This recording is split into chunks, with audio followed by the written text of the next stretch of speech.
नमस्कार, स्वागत है आपका करियर पाथ स्टडी में। चलिए स्टार्ट करते हैं हिंदी के टॉपिक को, जिसका मतलब है शब्द रचना। इंपॉर्टेंट टॉपिक हमारा वर्ण विचार के बाद में शब्द विचार, शब्द रचना। भाषा की सबसे छोटी इकाई ध्वनि, ध्वनि सबसे छोटी इकाई है, लिखित सबसे छोटी इकाई वर्ण है, और वर्णों के मिल से शब्द बनते हैं। इस वजह से हिंदी में जितने भी शब्द हैं, किस प्रकार के शब्द हैं, यानी वो अर्थ के आधार पर है, या व्याकरण के आधार पर है, या फिर प्रयोग के आधार पर है, या रचना के आधार पर है, या फिर उत्पत्ति के आधार पर है। सार्थक शब्द है, निरर्थक शब्द है, इन सभी के ऊपर हम चर्चा करेंगे। रूढ़ शब्द, यौगिक शब्द, योग रूढ़ शब्द, बहुत से क्वेश्चंस हर एग्जाम में हम देखते हैं। और जितने भी एग्जाम्स हैं, SSC junior Hindi translator, JHT, Haryana SSC के जितने एग्जाम हैं, या यूपी के जितने एग्जाम हैं, उत्तराखंड, बिहार, झारखंड, एमपी, राजस्थान, हिमाचल प्रदेश, जितने भी हिंदी भाषी राज्य हैं, उन सभी में हिंदी जो है कॉम्पिटिटिव एग्जाम्स में कंपलसरी है। उन सभी को कवर करेंगे। तो चलिए स्टार्ट करते हैं। शब्द, शब्द रचना सबसे पहले आपने किया है, और वो किया है आपने ध्वनि। भाषा की सबसे छोटी इकाई है, लेकिन उसके लिखित रूप को हम वर्ण बोलते हैं। भाषा की सबसे छोटी लिखित इकाई, और वर्ण को बहुत सी बुक्स में अक्षर भी कहा जाता है, लेकिन थोड़ा सा इनमें अंतर है। वो अंतर कैसा है इसको आप समझ सकते हो। यहाँ पर मैंने एक शब्द लिखा राहुल, और इसमें 3 अक्षर हैं, एक तो रा है, एक हु है, और एक ल है, लेकिन इसमें वर्णों की संख्या 6 है। कैसे, इसको हम विच्छेदित कर लेते हैं। राहुल शब्द को र के नीचे मैंने हलंत लगा दिया, इसके साथ जो स्वर जुड़ा हुआ था वो मैंने अलग कर दिया, और ह को मैंने अलग कर दिया। उसके साथ में जो ह्स्व स्वर ऊ लगा हुआ था, छोटा ऊ, वो अलग कर दिया, और ल के नीचे मैंने हलंत लगा दिया। उसके साथ में अ स्वर जुड़ा हुआ था, वो अलग कर दिया। यानी अब जो है हमें एग्जैक्ट वर्ण पता लग रहे हैं शब्द में कितने हैं। तो देखा जाए तो इसमें 6 वर्ण हैं और 3 अक्षर हैं। अब आपको अंतर पता लग गया कि वर्ण और अक्षर किसे बोलते हैं। हिंदी में हमने 11 स्वर किए थे, और वो 11 स्वर जो है सभी के सभी वर्ण भी कहलाते हैं और अक्षर भी कहलाते हैं। लेकिन जितने भी व्यंजन हैं, उनके नीचे अगर जो हलंत लगा हुआ है तो वर्ण है, और अगर जो हलंत नहीं लगा हुआ उसके साथ में स्वर जुड़ा हुआ है तो कहलाएगा अक्षर।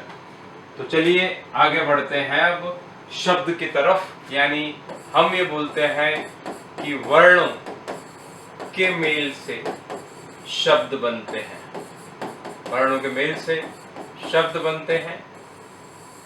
यानी यहाँ पर मैंने शब्द लिख दिया राम, इसमें र, आ, म और अ यानी 4 वर्ण हैं, इसके मेल से ये शब्द बना है, और इसका अर्थ है तो फिर ये कहलाएगा सार्थक शब्द।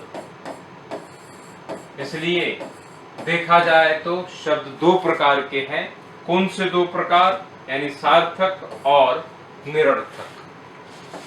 शब्द 2 प्रकार के हैं, सार्थक और निरर्थक। जिस शब्द का अर्थ होता है उसे हम बोलते हैं सार्थक शब्द, और जिस शब्द का अर्थ नहीं होता उसे हम बोलते हैं निरर्थक शब्द। क्योंकि वर्णों के मेल से शब्द बन रहे हैं, लेकिन जो शब्द बना है उसका अर्थ है तो कहलाएगा सार्थक शब्द, और अगर जो अर्थ नहीं है तो कहलाएगा निरर्थक शब्द। सार्थक, निरर्थक।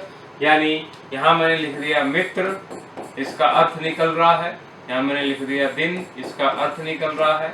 मैंने लिख दिया रात, इसका अर्थ निकल रहा है। मैंने लिख दिया देश, इसका अर्थ निकल रहा है। मैंने लिख दिया विदेश, इसका अर्थ निकल रहा है। तो ये सभी कहला रहे हैं सार्थक शब्द। मैंने लिख दिया यहाँ पर वाणी, वंडा, खट या पट। बने वर्णों से ये भी है शब्द, लेकिन इनका कोई अर्थ नहीं है, इस वजह से इसको हम बोलेंगे निरर्थक शब्द। और जितने भी शब्द हिंदी में प्रयुक्त हो रहे हैं उनको अगर जो हम देखें तो वो इस प्रकार से हिंदी में प्रयुक्त होते हैं। एक तो प्रयुक्त हो रहा है रचना या बनावट के आधार पर शब्द प्रयुक्त होता है, और दूसरा जो है वो है प्रयोग के आधार पर शब्द प्रयुक्त होता है।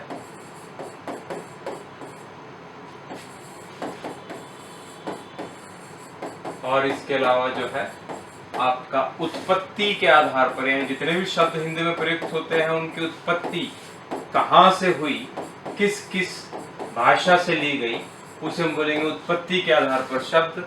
और इसके अलावा अर्थ के आधार पर शब्द, हिंदी में जितने भी शब्द हैं अर्थ के आधार पर किस प्रकार के शब्द हैं।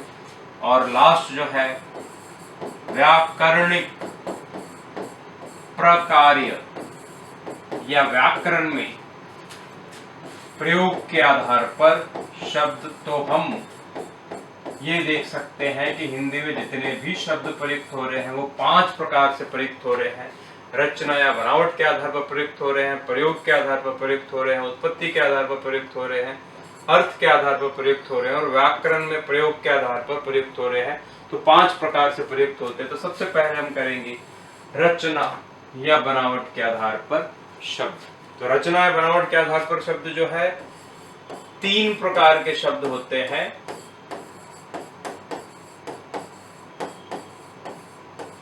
तीन प्रकार से प्रयुक्त होते हैं। सबसे पहला है रूढ़ शब्द, और दूसरा जो है वो है यौगिक शब्द, और तीसरा और लास्ट इसमें है वो है योग रूढ़ शब्द। इनमें से क्वेश्चन बहुत बार देखे जाते हैं। रूढ़ शब्द, यौगिक शब्द, योग रूढ़ शब्द 3 प्रकार के शब्द हैं रचना या बनावट के आधार पर। सबसे पहले हम ले लेते हैं रूढ़ शब्द को। रूढ़ शब्द को एक और नाम से जाना जाता है और वो नाम है मूल शब्द। रूढ़ शब्द को एक और नाम से जाना जाता है, वो है मूल शब्द। तो सबसे पहले रूढ़ शब्द हम किसको बोल सकते हैं? ऐसे शब्द जिनके सार्थक खंड नहीं हो सकते। किन शब्दों के सार्थक खंड नहीं हो सकते, पार्टीशन नहीं हो सकता? केवल ऐसे शब्द जिनका निर्माण, जिनकी रचना किसी सहयोग से नहीं हुई। किसके सहयोग से नहीं हुई? ना तो संधि के सहयोग से हुई है, ना समास के सहयोग से हुई है, ना ही आपका प्रत्यय और उपसर्ग के सहयोग से हुई है। ऐसे शब्दों के सार्थक खंड नहीं हो सकते, विभाजन उनका नहीं हो सकता। उस वजह से ऐसे शब्दों को हम बोलेंगे रूढ़ या मूल शब्द। यहाँ पर मैं इसके एग्जाम्पल लिख रहा हूँ। मित्र, इस शब्द का सार्थक खंड नहीं हो सकता। दिन, इसका सार्थक खंड नहीं हो सकता। रात, इसका सार्थक खंड नहीं हो सकता। दिवस, इसका सार्थक खंड नहीं हो सकता। या लिख दिया यहाँ पर पति, पत्नी, या फिर दूध, पानी। इन शब्दों के सार्थक खंड नहीं हो सकते। क्यों नहीं हो सकते? क्योंकि संधि, समास, उपसर्ग और प्रत्यय इनके सहयोग से जब ये बने ही नहीं तो इनका विभाजन नहीं हो सकता। इस वजह से इन्हें हम मूल शब्द या फिर रूढ़ शब्द के नाम से जानते हैं। तो ये हो जाएगा रूढ़ शब्द या मूल शब्द। इससे आगे बढ़ते हैं यौगिक शब्द की तरफ। तो यौगिक शब्द जो है, जैसा इसका शब्द है वैसा ही इसका अर्थ है। यौगिक यानी योग से बना हुआ, किसी के गठबंधन से बना हुआ, योग से बना हुआ शब्द वो कहलाएगा यौगिक शब्द। यानी ऐसे शब्द जो संधि, समास, उपसर्ग, प्रत्यय यानी किसी सहयोग से बने हैं उसे हम बोलेंगे यौगिक शब्द। या इसको हम दूसरे तरीके से बोलते हैं, क्योंकि किसी के सहयोग से बने हैं तो इनका खंड हो सकता है। ऐसे शब्द जिनके सार्थक खंड हो सकते हैं, यानी अर्थ के साथ वाले शब्द जो है उसके अकॉर्डिंग जो है इसके खंड हो सकता है, उसको हम बोलेंगे यौगिक शब्द। जैसे मैंने यहाँ लिख दिया भारतीय, या फिर मैंने लिख दिया हिमालय, और या फिर मैंने लिख दिया विद्यालय। या फिर मैंने लिख दिया विद्यार्थी, और या फिर जो है मैंने लिख दिया परीक्षार्थी, या फिर मैं लिख देता हूं देवालय। तो ये सभी के सभी यौगिक शब्द हैं। भारत और ईय, हिम और आल्य, और इसके अलावा जो है विद्या और आल्य, और इसके अलावा यहां लिख देता हूं मैं विद्या प्लस अर्थी, और या फिर मैंने यहां पर लिख दिया परीक्षा जमा अर्थी, और या फिर मैं यहां पर लिख देता हूं देव जमा आल्य। तो इनका सार्थक खंड हो सकते हैं, इस वजह से इसको हम बोलेंगे यौगिक शब्द। और भी आप इसके एग्जाम्पल बहुत से लिखना चाहो लिख सकते हो। निशाचर, चराचर, सत्यार्थ या सत्याग्रह, और या फिर जो है देव्याल्य या यद्यपि। तो इन सभी का विभाजन हो सकता है, खंड हो सकते हैं। निशा जमा अचर, चर जमा अचर, सत्य जमा अर्थ, सत्य जमा आग्रह, देवी जमा अल्य, यदि जमा अपि। तो इस वजह से ये सभी कहलाएंगे यौगिक शब्द जिनके सार्थक खंड हो सकते हैं। यहाँ आप समझ चुके होंगे रूढ़ शब्द यानी मूल शब्द जिसके सार्थक खंड नहीं हो सकते, यौगिक शब्द जिसके सार्थक खंड हो सकते हैं। चलिए आगे बढ़ते हैं योग रूढ़ की तरफ। योग रूढ़, इस शब्द को थोड़ा ध्यान से आपको देखना होगा, इससे संबंधित कंफ्यूजन बहुत ज्यादा हो जाती है। योग रूढ़, यौगिक का योग है इसमें और रूढ़ शब्द का रूढ़ है, दोनों को जोड़ा गया है, रूढ़ शब्द को और यौगिक शब्द को, उससे बना है योग रूढ़ शब्द। तो इसको आपको ध्यान रखना है कि ऐसे यौगिक शब्द यानी ऑलरेडी परिभाषा में कहा जा रहा है ऐसे यौगिक शब्द जिसका अर्थ रूढ़ होता है, या ऐसे यौगिक शब्द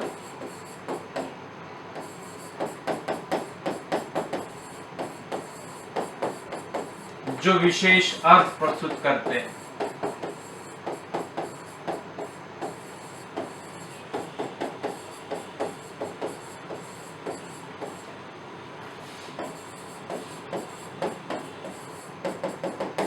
ऐसे यौगिक शब्द जो विशेष अर्थ प्रस्तुत करते हैं, ऐसे यौगिक शब्द जिसका अर्थ रूढ़ होता है, यानी जो शब्द होगा वो अपने आप में यौगिक शब्द तो होगा ही, यानी उसके सार्थक खंड हो सकते हैं, लेकिन जो उसका अर्थ निकलेगा वो रूढ़ होगा, यानी मूल शब्द होगा। जो अर्थ निकलेगा उसके सार्थक खंड नहीं हो सकते, या फिर जो है वो विशेष अर्थ प्रस्तुत करेगा, उसे हम बोलेंगे योग रूढ़ शब्द। जैसे यहाँ पर एग्जाम्पल देखिए, उदाहरण आप देखिए, यहाँ पर मैंने लिख दिया दशानन, अर्थ है इसका दस है आनंद, आनंद का मतलब होता है मुख, 10 है मुख यानी आनंद, जिसके अर्थात रावण, यानी जो इसका अर्थ निकल रहा है वो रावण है, यानी 10 और आनंद दो शब्दों के मेल से बना है, इसलिए यौगिक शब्द है, लेकिन इसका जो अर्थ निकल रहा है वो रावण है, और रावण शब्द का सार्थक खंड नहीं हो सकता, यानी ऐसे यौगिक शब्द जिसका अर्थ रूढ़ होता है उसे हम बोल रहे हैं योग रूढ़ शब्द। ऐसे ही मैं लिख रहा हूं यहाँ पर पंचानन, 5 है मुख जिसके अर्थात शिव, यानी इसका अर्थ जो निकल रहा है वो शिव है, या हनुमान को भी पंचानन कहा जाता है। ये दोनों शब्द जो है वो रूढ़ शब्द है, विशेष अर्थ प्रस्तुत कर रहे हैं।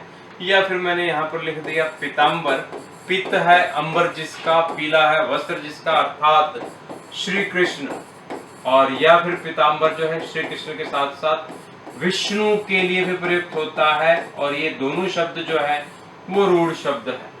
और ऐसे ही आपका श्वेतांबर, श्वेत है वस्त्र जिसके अर्थात सरस्वती, और सरस्वती जो शब्द है ये विशेष अर्थ प्रस्तुत किया जा रहा है इसके अंतर्गत। यह मैंने यहाँ पर लिख दिया। लंबोदर, लंबा है उदर जिसका अर्थात गणेश, लंबा है पेट जिसका अर्थात गणेश, तो ये कहलाएगा, गणेश जो है वो विशेष अर्थ प्रस्तुत कर रहा है, वो कहलाएगा रूढ़ शब्द। ऐसे ही मैं यहाँ पर लिख देता हूँ शचीपति, शची का पति है जो अर्थात इंद्र, तो इंद्र शब्द जो है ये रूढ़ शब्द है। यह मैंने यहाँ पर लिख दिया। वज्र, पाणी, वज्र है जिसके पाणी में यानी हाथ में जिसके अर्थात इंद्र, तो ये भी शब्द जो विशेष निकला है वो रूढ़ शब्द है। यह मैंने यहाँ पर लिख दिया चक्रपाणी, या इसकी जगह मैंने लिख दिया चक्रधर। चक्र है जिसके पाणी में यानी हाथ में, या चक्र को धारण करता है जो अर्थात श्री कृष्ण, और या फिर जो है विष्णु, और ये शब्द जो है रूढ़ शब्द है। यानी ऐसे यौगिक शब्द जिसका अर्थ रूढ़ है वो कहलाएगा योग रूढ़। और बहुब्री समास के जितने भी एग्जाम्पल्स हैं वो लगभग सभी के सभी आपके यहाँ दिखाई देंगे योग रूढ़ शब्द में। तो रूढ़ मूल शब्द, यौगिक जो सार्थक खंड हो सकते हैं, और योग रूढ़ ऐसे यौगिक शब्द जिसका अर्थ रूढ़ होता है उसे हम बोल रहे हैं योग रूढ़ शब्द। तो यहाँ पर रचना या बनावट के आधार पर शब्द खत्म हो जाते हैं। इससे आगे बढ़ते हैं प्रयोग के आधार पर शब्द, प्रयोग के आधार पर शब्द।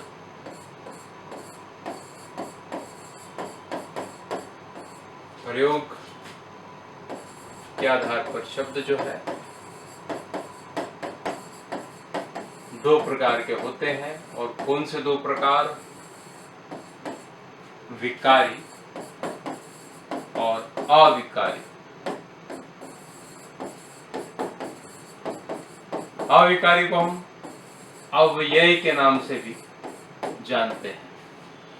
यानी जब हिंदी भाषा में शब्दों का प्रयोग किया जाता है तो व्याकरण के नियमों के आधार पर या तो वो विकारी होंगे और या फिर जो है वो अविकारी होंगे।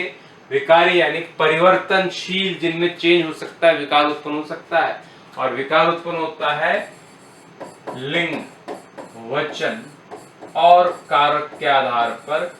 जिन शब्दों में विकार उत्पन्न होता है उसे हम बोलेंगे विकारी शब्द, और जिन शब्दों में विकार उत्पन्न नहीं होता उसे हम बोलेंगे अविकारी या फिर बोलेंगे अव्यय शब्द। जैसे मैंने यहां पर शब्द लिख दिया लड़का, पुल्लिंग है, एक वचन है क्योंकि एक ही है और कारक का ऐसा प्रयोग नहीं हुआ। लेकिन इसी शब्द में लड़के हो सकता है, व्याकरण के नियमों के आधार पर लड़कों हो सकता है, या लड़की हो सकता है, या लड़की ने हो सकता है, या लड़की से हो सकता है, या लड़की को हो सकता है, या लड़की के द्वारा हो सकता है कारक चिन्ह के आधार पर। तो एक ही शब्द में इसमें लिंग वचन कारक के आधार पर विकार उत्पन्न हो रहा है, परिवर्तन हो रहे हैं, चेंजेस आ रहा है, उसे हम बोलेंगे विकारी शब्द। लड़का या फिर लड़की या मानव या मनुष्य या मित्र या देवता, ये सभी के सभी लिंग वचन कारक के आधार पर जो है इनमें विकार उत्पन्न होगा, तो ये सभी कहलाएंगे विकारी शब्द। लेकिन अविकारी शब्द ठीक इसका अपोजिट है, यानी जिसमें लिंग वचन कारक के आधार पर कोई परिवर्तन ना हो वो कहलाएगा अविकारी शब्द, या उसे कहा जाएगा अव्यय शब्द। अव्यय शब्द के नाम से उसको जाना जाता है। मैंने लिख दिया धिक्कार, शाबाश, एज इट इज प्रयुक्त होंगे तेजी से, तेजी, या फिर जो है धीरे या प्रतिदिन।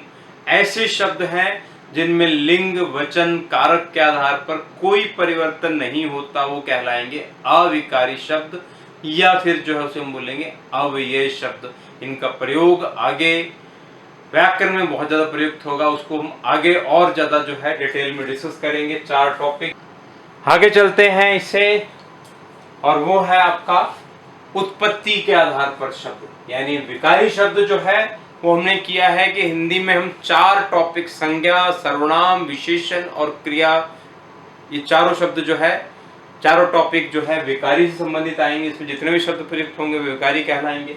और अविकारी में हम करेंगे क्रिया विशेषण, संबंध बोधक, समुच्चय बोधक और विस्मयादि बोधक। ये जो 4 टॉपिक होंगे वो अविकारी यानी अव्यय होंगे, तो उसको हम आगे करेंगे। इससे आगे बढ़ते हैं उत्पत्ति के आधार पर शब्द, और उत्पत्ति के आधार पर शब्द जो है वो भी 4 प्रकार के होते हैं। उत्पत्ति के आधार पर शब्द कितने प्रकार के होते हैं, तो हम बोल सकते हैं 4 प्रकार के होते हैं। कौन कौन से 4 प्रकार से होते हैं, तो सबसे पहला उसमें है तत्सम शब्द, और दूसरा जो है वो कहलाएगा तद्भव शब्द, और तीसरा जो है उसमें कहलाएगा देशज शब्द, और चौथा और लास्ट इसमें कहलाएगा विदेशज शब्द।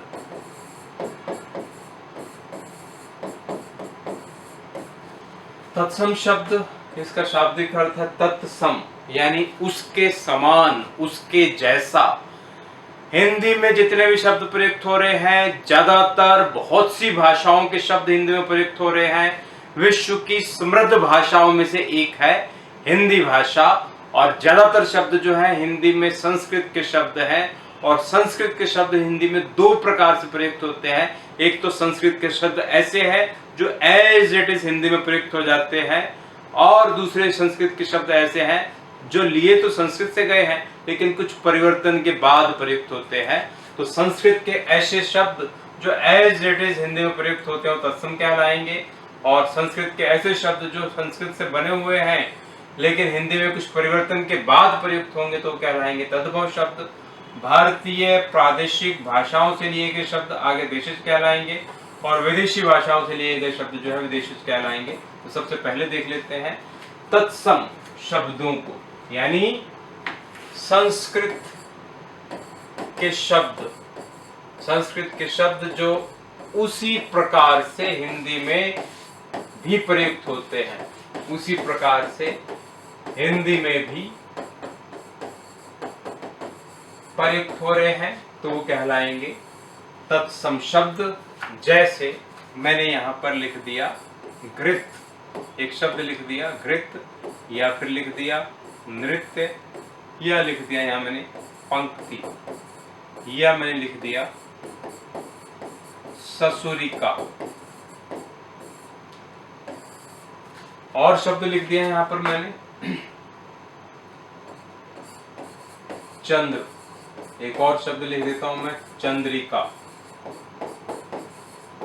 या एक और शब्द लिख देता हूं ग्राम, या शीर, और शब्द लिख देता हूं यहां पर कर्पूर, क्लैरिटी और ज्यादा बन जाएगी आपकी, कर्पूर, और यहां पर लिख देता हूं क्षेत्र, या यहां पर मैं लिख देता हूं वर्ष। तो ये सभी के सभी शब्द जो है संस्कृत के हैं, और इनका प्रयोग हम हिंदी में कर रहे हैं तो कहलाएंगे तत्सम शब्द।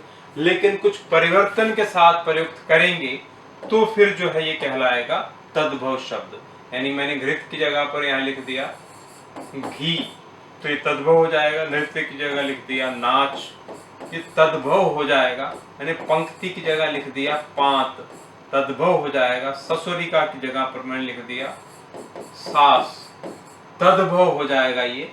चंद्र की जगह मैंने लिख दिया चांद, तद्भव हो जाएगा ये। चंद्रिका की जगह पर मैंने लिख दिया चांदनी, तद्भव हो जाएगा ये। ग्राम की जगह मैंने लिख दिया गांव, तद्भव हो जाएगा। शीर की जगह मैंने लिख दिया खीर, तद्भव हो जाएगा। कर्पूर की जगह मैंने लिख दिया कपूर, तद्भव हो जाएगा। क्षेत्र की जगह मैंने लिख दिया खेत, तद्भव हो जाएगा। वर्ष की जगह मैंने लिख दिया साल, तो ये हो जाएगा तद्भव। इस वजह से संस्कृत के शब्द जो हिंदी में उसी प्रकार से प्रयुक्त हो जैसे संस्कृत में हो रहे हैं, तत्सम कहला रहे हैं। कुछ परिवर्तन के साथ प्रयुक्त हो रहे हैं तो कहलाएंगे आपका तद्भव शब्द। तो ये तत्सम और तद्भव है। इससे आगे बढ़ते हैं देशज शब्दों की तरफ। देश और ज, ये देश है और ये ज है, यानी देश में जन्मा का मतलब है देशज। इस शब्द का शाब्दिक अर्थ है देश और जन्मा, यानी देश में जन्मा। दो तरीके से पूछा जाता है, एक तो भारतीय क्षेत्रीय भाषाओं से लिए गए शब्द क्या कहलाते हैं, देशज शब्द कहलाते हैं। प्रादेशिक भाषाओं से लिए गए हिंदी में शब्द क्या कहलाते हैं, देशज शब्द कहलाते हैं। एक अलग तरीके से भी क्वेश्चन पूछा गया है और वो है जिस शब्द की उत्पत्ति की जानकारी नहीं मिलती, जिस शब्द की उत्पत्ति की जानकारी नहीं मिलती उसे हिंदी भाषा में क्या कहा जाता है, देशज शब्द कहा जाता है। यानी भारतीय भाषाओं से लिए गए शब्द, भारतीय प्रादेशिक भाषाओं से लिए गए शब्द, भारतीय क्षेत्रीय भाषाओं से लिए गए शब्द, और जिस शब्द की उत्पत्ति की जानकारी नहीं मिलती वो कहलाते हैं देशज शब्द। जैसे मैंने यहाँ लिख दिया खलिहान, हम खेत खलिहान लिखते हैं, या मैंने लिख दिया पगड़ी, या मैंने लिख दिया पगडंडी, या मैंने लिख दिया रपट, या फिर मैंने लिख दिया लोटा, या मैंने लिख दिया किवाड़। तो भारतीय प्रादेशिक भाषाओं से लिए गए शब्द जो है वो कहलाएंगे देशज शब्द। आगे बढ़ते हैं और वो है विदेशज शब्द। आगे बढ़ते हैं और वो है विदेशज शब्द। बहुत सी भाषाओं के शब्द हिंदी भाषा में लिए गए हैं, बहुत सी भाषाओं के शब्द हिंदी भाषा में लिए गए हैं। मैं सिर्फ हिंदी शब्द की बात करूं तो हिंदी शब्द जो है वो भी हिंदी भाषा का शब्द नहीं है। हिंदी शब्द जो है वो भी अरबी फारसी से संबंधित है। इस वजह से हिंदी, हिंदू, हिंदवी, हिंदुस्तान ये हिंदी भाषा का शब्द नहीं है, ये अरबी फारसी से संबंधित है, मूल रूप से अरबी भाषा से संबंधित है। इस वजह से आपको देखना पड़ेगा कि बहुत सी विदेशी भाषाओं के शब्द हिंदी में प्रयुक्त हो रहे हैं, यानी सबसे ज्यादा प्रयुक्त हो रहे हैं विदेशी भाषाओं में आपका अंग्रेजी भाषा का शब्द प्रयुक्त हो रहा है हिंदी में। जैसे मैंने लिख दिया मैजिस्ट्रेट, हिंदी में हम लिखते हैं मैजिस्ट्रेट, हम लिखते हैं डॉक्टर, या इंस्पेक्टर लिख देते हैं हम, या लिख देते हैं असिस्टेंट, या हम लिख देते हैं सब इंस्पेक्टर, या हम लिख देते हैं रेल, या हम लिख देते हैं गैस। सभी शब्द जो है अंग्रेजी भाषा के शब्द हैं जो हिंदी में प्रयुक्त हो रहे हैं, इसको हम विदेशज में रखेंगे। या हमने लिख दिया बैंक लिख दिया, सिनेमा लिख दिया, पिक्चर लिख दिया, टाई लिख दिया, पेन लिख दिया, पेंट लिख दिया, स्कूल लिख दिया, टेलीफोन लिख दिया, जज लिख दिया, या फिर जो है आपका रजिस्टर लिख दिया, डिग्री लिख दिया, कोर्ट लिख दिया, डायरी लिख दिया। ये सभी शब्द हिंदी में प्रयुक्त होते हैं, लेकिन मूल रूप से है किस भाषा के शब्द, तो ये अंग्रेजी भाषा के शब्द हैं जो हिंदी में प्रयुक्त होते हैं। इसको किस श्रेणी में रखेंगे हम, विदेशज शब्दों की श्रेणी में रखेंगे। तो चलिए अंग्रेजी के बाद में आगे बढ़ते हैं हम अरबी भाषा की तरफ। अरबी भाषा के शब्द भी हिंदी में बहुत से प्रयुक्त होते हैं। अरबी भाषा के शब्द जैसे कि मैंने यहाँ लिख दिया औरत, अरबी भाषा का शब्द है, बार बार प्रयुक्त होता है, कॉमन शब्द है हिंदी में, लेकिन मूल रूप से है ये अरबी भाषा का शब्द। या मैं लिख देता हूं अखबार, या फिर जो है मैं लिख देता हूं आजाद। बहुत बार हम प्रयुक्त होते हैं, रोजाना प्रयुक्त करते हैं, लेकिन है ये अरबी भाषा का शब्द। या फिर जो है इत्र लिख दिया, कागज लिख दिया, ये भी बहुत प्रयुक्त होता है, लेकिन है अरबी भाषा का शब्द। या मैंने लिख दिया तकदीर, या लिख दिया तबीयत, या लिख दिया कब्र।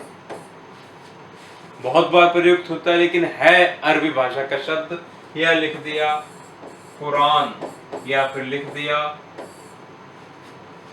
तारीख, अरबी भाषा का शब्द है। बहुत से शब्द हम अरबी भाषा के रोजाना प्रयोग करते हैं, हैजा, तूफान, जिक्र, अमीर, हक, मुहावरा, यहां तक कि कबीर अरबी भाषा का शब्द है। ये सभी शब्द जो हैं अरबी भाषा के हैं और हिंदी में एज इट इज प्रयुक्त होते हैं। अक्ल, इस्तीफा, अल्लाह, उम्र, उम्र हम बोलते हैं एज को, एहसास, एहसान, वारिस, मशहूर या मुसाफिर या मौलवी, ये सभी शब्द जो है अरबी भाषा के शब्द हैं। आदमी शब्द हो गया, या राय शब्द हो गया, या नक्शा शब्द हो गया, या मदद शब्द हो गया, या मुकदमा शब्द हो गया, या कीमत शब्द हो गया, या खबर शब्द हो गया, ये सभी शब्द जो है अरबी भाषा से संबंधित है और आम तौर पर रोजाना जो हम इसको यूज करते हैं। गैर शब्द हो गया, नशा शब्द हो गया, अरबी भाषा के शब्द हैं। तो ये सभी के सभी जो है विदेशज शब्द हैं। इससे आगे बढ़ते हैं, फारसी भाषा के शब्द भी हम हिंदी भाषा में बहुत ज्यादा प्रयोग करते हैं। हम लिख देते हैं खुशामद, या लिख दिया ख्वाहिश, या खुश, या लिख दिया खुश मिजाज, या फिर जो है बदकिस्मत, खिदमतगार। बहुत से शब्द हम फारसी भाषा के प्रयुक्त होते हैं, रोजाना प्रयोग करते हैं। आसमान लिख दिया, या फिर आलमारी लिख दिया, और या फिर जो हम लिख देते हैं आतिशबाजी,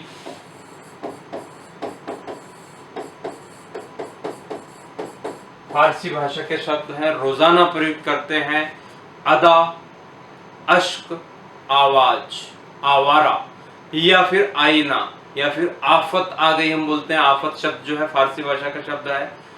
गिरफ्तार, गवाह, बीमार, खरगोश, ये सभी शब्द जो है, चाहे चश्मा है, गोला है, गरम है, मुर्गा है, चरखा है, जिंदगी है, जादू है, या फिर तनख्वाह है, चिराग है, मलाई है, खामोश है, चादर है, पैमाना है, सरदार है, या फिर जो है सरकार, सरकार शब्द, ये सभी शब्द जो है फारसी भाषा से संबंधित है और हिंदी में भी एज इट इज प्रयुक्त होते हैं।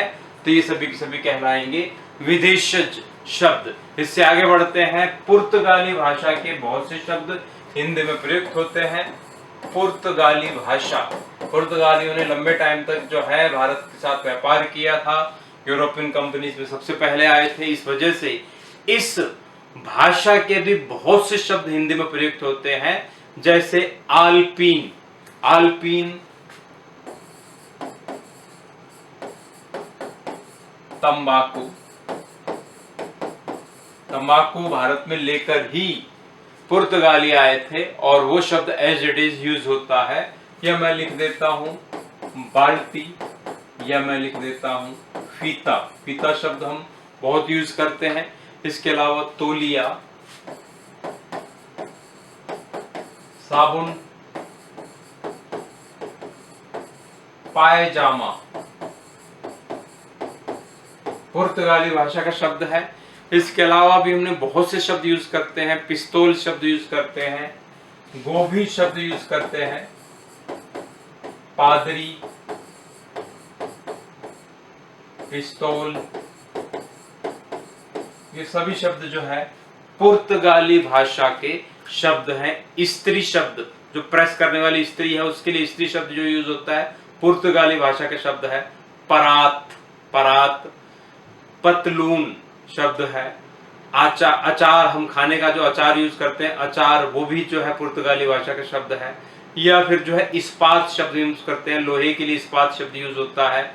या फिर जो है आपका शब्द है एक आपका कमरा, काजू, ये कमरा है, काजू शब्द है, ये पुर्तगाली भाषा के शब्द हैं जो हिंदी में एज इट इज प्रयुक्त होते हैं, इसको हम विदेशज में रखेंगे। इससे आगे बढ़ते हैं। आगे जो है फ्रांसीसी भाषा के शब्द हैं, फ्रेंच भाषा के शब्द हैं जो हिंदी में एज इट इज प्रयुक्त होते हैं विदेशज भाषा के शब्दों में। और फ्रेंच भाषा के शब्द जो हिंदी में प्रयुक्त होते हैं उसमें हम बोल सकते हैं कर्फ्यू, कर्फ्यू शब्द हो गया। और इसके अलावा जो है फ्रांसीसी भाषा के शब्दों में हम बोलते हैं कारतूस, कूपन, कूपन बहुत से मिल जाते हैं, डिस्काउंट कूपन वगैरह, लेकिन है ये फ्रेंच भाषा का शब्द। या रिपोर्टाज,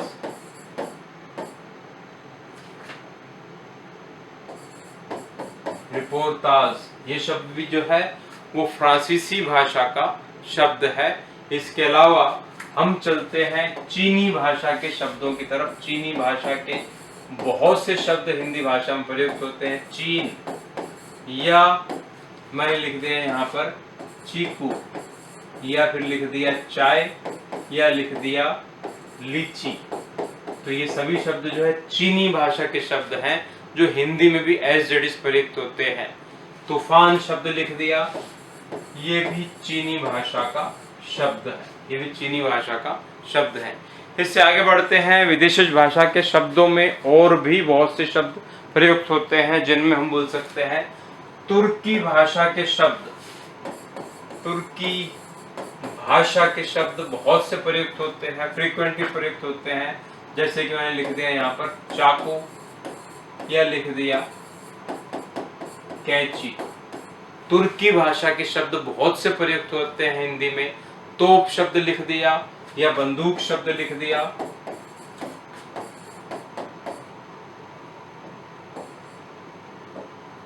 बंदूक शब्द लिख दिया, ये भी तुर्की भाषा के बहुत से शब्द प्रयुक्त होते हैं।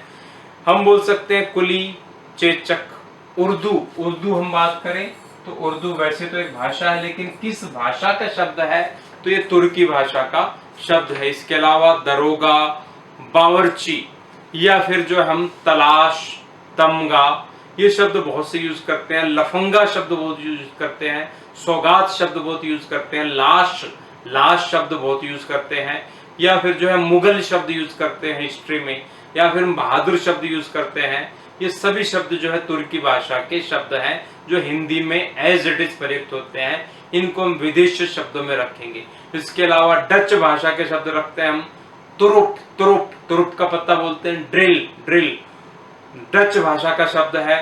या चुंगी शब्द है, वो तिब्बती भाषा का शब्द है। या लैटिन भाषा का शब्द ओलंपिक यूज करते हैं। वीटो यूज करते हैं वीटो पावर के तौर पर, वो आपका जो है लैटिन भाषा का शब्द है।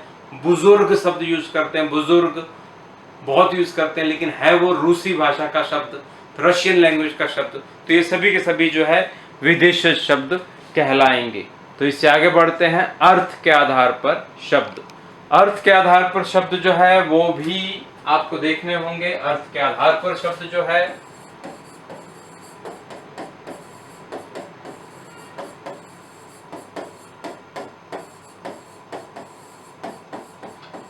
अर्थ के आधार पर शब्द, जैसे हम बोलते हैं अर्थ के आधार पर शब्द पर्यायवाची शब्द। अर्थ के आधार पर शब्द है, इसको हम समानार्थी शब्द भी बोल सकते हैं। जैसे घर, ग्रह, सदन, निकेतन, आल्य, मकान। समान अर्थ प्रस्तुत करने वाले शब्द पर्यायवाची शब्द, या हम विलोमार्थी शब्द जो है, या जिसे हम बोलते हैं विपरीतार्थी शब्द।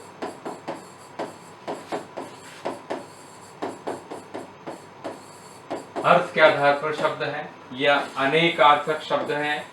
एक ही शब्द अनेक प्रकार के अर्थ दे देता है। अनेकार्थक शब्द, जैसे मैंने लिख दिया कर, टैक्स के लिए यूज हो रहा है। कर जो है एक प्रकार के कपड़े को भी कहा जाता है। या फिर जो है योग, संयोग के तौर पर यूज होता है। या फिर जो एक प्रकार के विशेष समय के लिए प्रयुक्त होता है, ये इस समय योग रहेगा। या जो है जोड़ के लिए भी प्रयोग कर लेते हैं। तो अनेक अर्थ देने वाले शब्द और एक अर्थी शब्द यानी एक ही प्रकार का अर्थ देने वाला शब्द जो है वो कहलाएगा एकार्थी शब्द।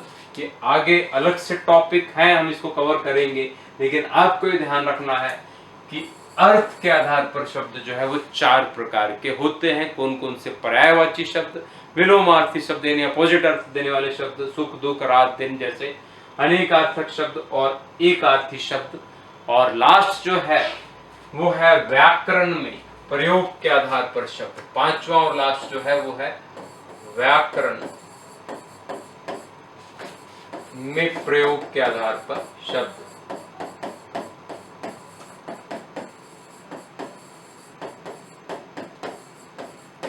शब्द जो है व्याकरण में प्रयोग के आधार पर 8 प्रकार के होते हैं। व्याकरण में प्रयोग के आधार पर शब्द कौन से 8 प्रकार? वो है संज्ञा, सर्वनाम, विशेषण और क्रिया। इसके अलावा क्रिया विशेषण, संबंध बोधक,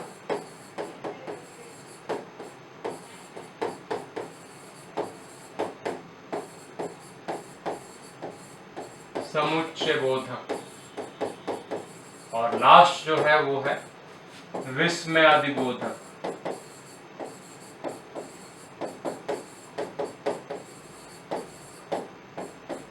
विस्मयादि बोधक तो 4 ये होंगे विकारी शब्द जिसमें प्रयुक्त होते हैं।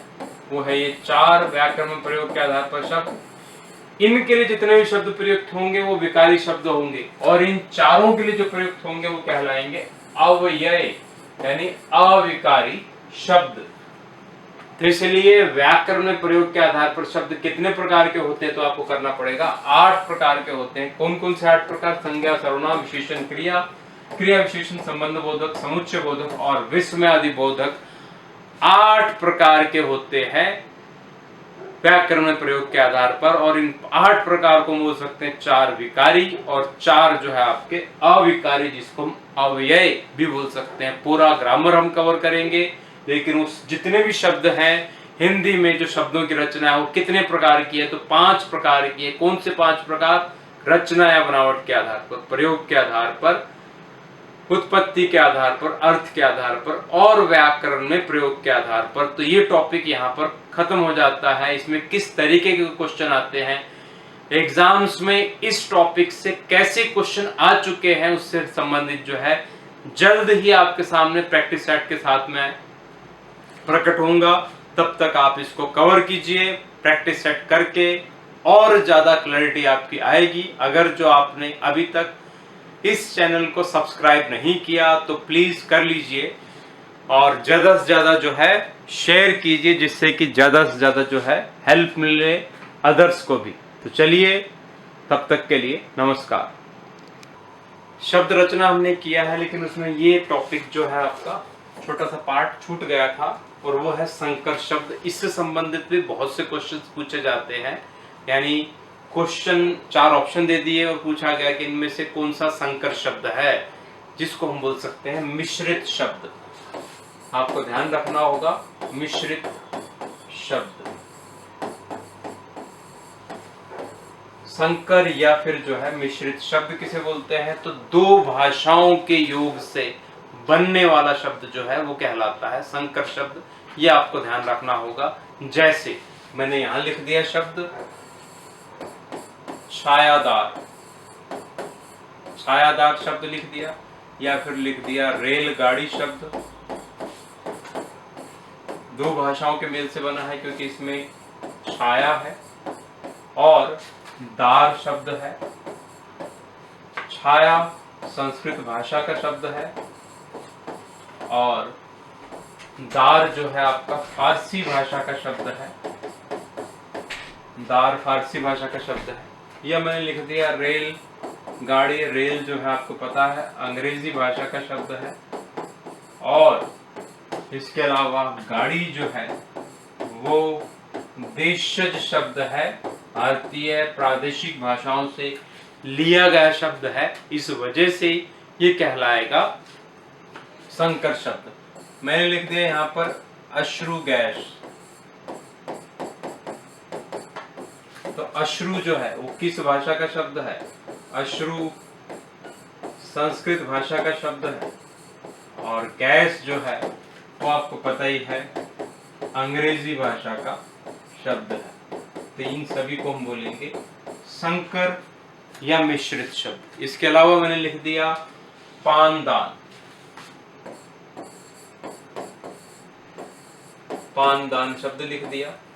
पान और दान दो शब्दों के मेल से बना हुआ है, लेकिन पान जो है वो हिंदी भाषा का शब्द है, यानी देशज शब्द है, और दान जो है आपको पता ही है दान फारसी भाषा का शब्द है।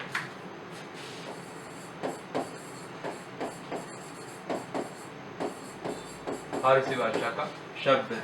ऐसे ही बहुत से शब्द प्रयुक्त होते हैं, जैसे मैं लिख देता हूं सीलबंद। बहुत बार यूज होता है ये, लेकिन दो भाषाओं के मेल से बना हुआ है। सील अंग्रेजी भाषा का शब्द है और बंद जो है वो फारसी भाषा का शब्द है। बंद जो है वो फारसी भाषा का शब्द है। ऐसे मैंने लिख दिया वर्षगांठ।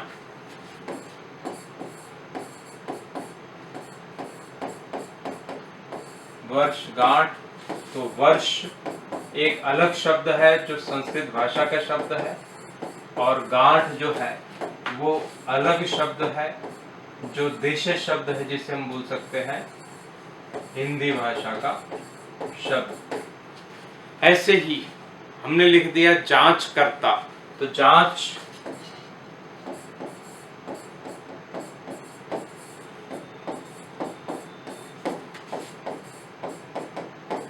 हिंदी भाषा का शब्द है, देशज शब्द है, और ऐसे ही कर्ता आपको पता ही है संस्कृत भाषा का शब्द है।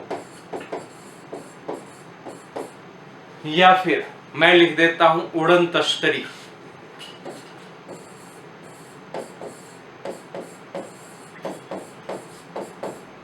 उड़न तश्तरी, उड़न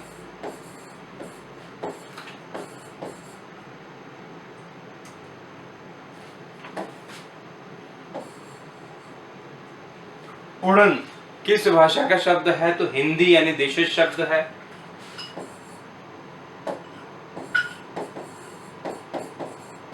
और तश्तरी फारसी भाषा का शब्द है। तो ये कई दो भाषाओं के मेल से बनने वाला शब्द संकर शब्द यानी मिश्रित शब्द कहलाता है। उद्योगपति, उद्योग संस्कृत भाषा का शब्द है और पति हिंदी भाषा का शब्द है। बस अड्डा, बस जो है आपको पता ही है अंग्रेजी भाषा का शब्द है, और अड्डा देशज शब्द है। ऑपरेशन कक्ष, ऑपरेशन अंग्रेजी भाषा का शब्द है और कक्ष संस्कृत भाषा का शब्द है। या हम बोल सकते हैं बम वर्षा, बम जो है डच भाषा का शब्द है और वर्षा जो है वो हिंदी भाषा का शब्द है। या मैं बोल देता हूं सजा प्राप्त, तो सजा फारसी भाषा का शब्द है और प्राप्त संस्कृत भाषा का शब्द है। तो इस वजह से ये सभी के सभी कहलाएंगे संकर, या जिसे हम बोलते हैं मिश्रित शब्द। तो ये टॉपिक छोटा सा पार्ट इसमें आपका छूट गया था। हालांकि उत्पत्ति के आधार पर शब्दों को हम 4 ही पार्ट में रखते हैं, लेकिन इसको आपको अलग से ध्यान रखना पड़ेगा कि संकर शब्द होते क्या है शब्द रचना के अंतर्गत। वैसे इसको हम शामिल नहीं करते, लेकिन अलग से आपको ध्यान रखना होगा कि दो भाषाओं के मेल से बनने वाला शब्द कहलाता है संकर या मिश्रित शब्द।